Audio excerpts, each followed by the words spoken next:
সঞ্জয় রায়ের প্রতি এত দরদ থেকে থাকে তাহলে সেও দোষী হোক, যদি কেউ না থেকে থাকে তাহলে সেই রায় মেনে নিতে হবে। এর জন্য সঞ্জয়কে বাঁচানোর এত তাগিদ কিসের? আপনার গুরুত্ব লঘু করে দিচ্ছে এই ধরনের কমেন্টগুলো, আনওয়ান্টেড কমেন্টগুলো। একটা দেবে কেউ? আপনি কি কোর্টের ঊর্ধ্বে নাকি? আপনি কি সুপ্রিম কোর্টের ঊর্ধ্বে নাকি? আপনি কি হাইকোর্টের ঊর্ধ্বে নাকি? ধার দেবো। আগের দিন তো মানে রীতিমতো ভর্ৎসনা করেছে সর্বোচ্চ আদালত। নির্যাতিতার মা বাবাকে তাকে জিজ্ঞাসা করতে হবে সঞ্জয় রায়ের প্রতি এত দরদ কেন।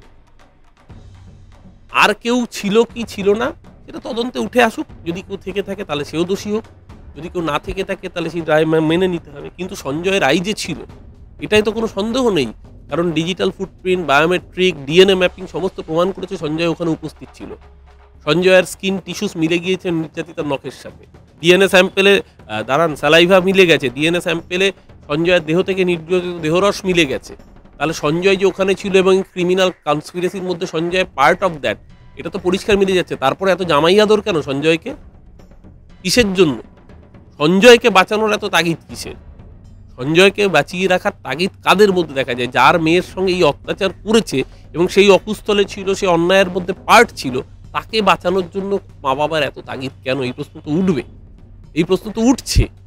আমরা বলছি আপনাদের এই অবস্থায় দাঁড়িয়ে খুব স্বাভাবিকভাবেই আপনাদের শান্ত মনে কথা বলা সম্ভব নয়, আমরা বুঝি। আপনার পরিবারের সাথে সবচেয়ে যন্ত্রণাদায়ক ঘটনা ঘটেছে, কিন্তু যাদের উস্কানিতে এগুলো বলছেন আপনারা, আখেরে তারা আপনাদেরই ক্ষতি করছে। এই ঘটনার গুরুত্ব লঘু করে দিচ্ছে এই ধরনের কমেন্টগুলো, আনওয়ান্টেড কমেন্টগুলো। সঞ্জয়ের মতো ক্রিমিনাল রেপিস্ট, তাকে বাঁচানোর জন্য এত উদগ্রীবতা আজকে কোথাও একটা গিয়ে মামলার গুরুত্বকে লঘু করে দিচ্ছে না তো? তার মা বাবারও এটা বোঝা উচিত। আগামী দিন কিন্তু পাশে আস্তে আস্তে লোক কমা শুরু করেছে। 14ই আগস্ট যখন মধ্যরাতে সাধারণ মানুষ রাস্তায় নেমেছিল, সেই সাধারণ মানুষের নাবার মধ্যে একটা স্বতঃস্ফূর্ততা ছিল, আবেগ ছিল। তারা একটা মেয়ের জন্য জাস্টিস চেয়ে রাস্তায় নেমেছিল। সেই আবেগ কিন্তু আজকে ফিকে হয়ে এসছে এই ধরনের হারাকিরি কাণ্ডকলাপের জন্য। কতিপয় নকশা, লতিভাম আর জুনিয়র ডাক্তারের একটা এভিল নেক্সাস হয়েছে।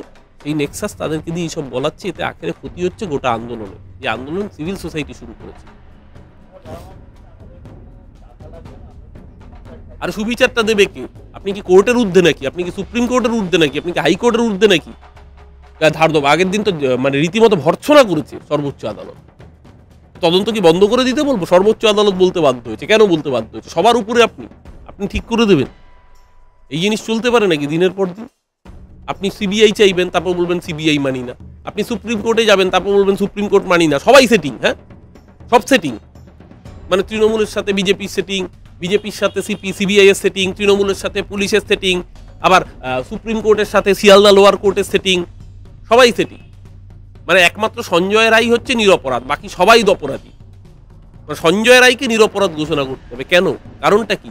দেখা যাচ্ছে, প্রমাণ হচ্ছে যে খুনের ধর্ষণটাও করেছে, তাহলে ওকে নিরপরাধ বানানোর পিছনে আসল উদ্দেশ্যটা কি, মোটিভটা কি? সঞ্জয় রায় কে হয় এদের? এটাই তো প্রশ্ন উঠছে এখন। স্বাভাবিক কারণে এই প্রশ্নগুলো উঠছে।